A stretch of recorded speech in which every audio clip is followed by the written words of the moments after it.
So what turned into, hey, let's grab a drink after work, turned into, well, all shifts are stressful, let's have a shower beer. I remember the first really, really bad shift, it was all, hey, let's go out after work. Okay, let's go get a drink because we've earned it. We had a bad day and let's decompress, right? So I want to fit in, right? I'm a nurse grad. I want to make those connections with my peers. I want to share stories. I want to learn from them. I just want to be friends, right? Um, and we would do that often. And when I switched to night shift, a local cafe had a happy hour for night shifters at 7 a.m. So it would be like dollar mimosas or whatever it was. So it was very easy to slip into this coping culture, but it was also like that gray area between, hey, this isn't necessarily a healthy coping mechanism. And I at no point will place any blame from somebody who was like, hey, come unload with me, right? Because they're trying to help me and maybe they weren't set up with the best, but I was also lacking that self-awareness, like, hey, addiction runs in my family. So what turned into, hey, let's grab a drink after work, turned into, well, all shifts are stressful, let's have a shower beer, right? So then, hey, I'm off tonight and, I just want to have a chill night. It's been a crazy week. I'll have a drink at dinner or when I wake up. So very slowly became this around the clock where I'm not coping with the underlying situation and I'm not meeting these feelings head on. And I don't really even know how to meet my peers and say I'm having a hard time because when I look around, I'm not seeing that. I'm seeing everybody that are just seasoned veterans and professionals that are just digging through the trenches with me and nobody is falling behind. So the case that seemed to really get me was a young gentleman who was at a party, that maybe not everyone in this space has been to, but, fell.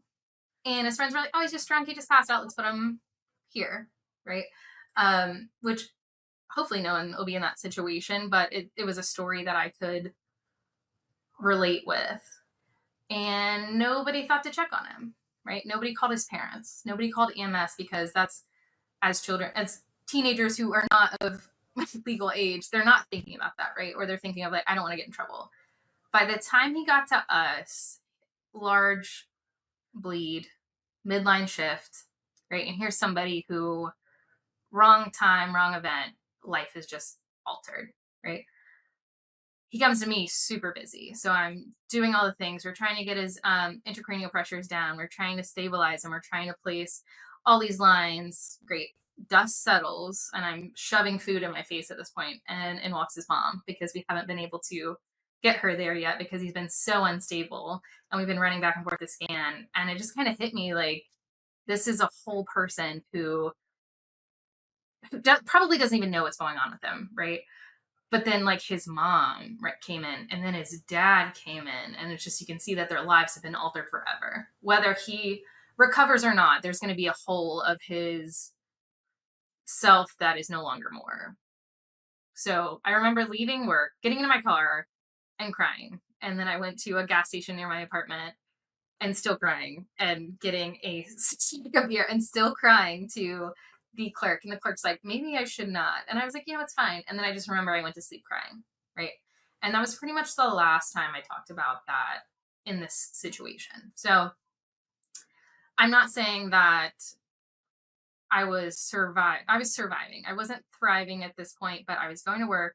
I was getting the job done. I was succeeding at work because I could take high acuity assignments. I was succeeding as a new grad because no one had to check on me. I even had nurse mentors whose job was to check on nurse grads, say, hey, I'm not worried about you. You're doing a great job. You're a rock star, right? I felt like the other end of the rock star that's like not the one that you want to be. But and I ended up taking a trip with my husband. And I just remember us talking about, we were at the point in our marriage, we were talking about maybe we wanted kids, right? And we were buying a house together. And I just had that moment of realization, like, I don't want to be this person if we have children.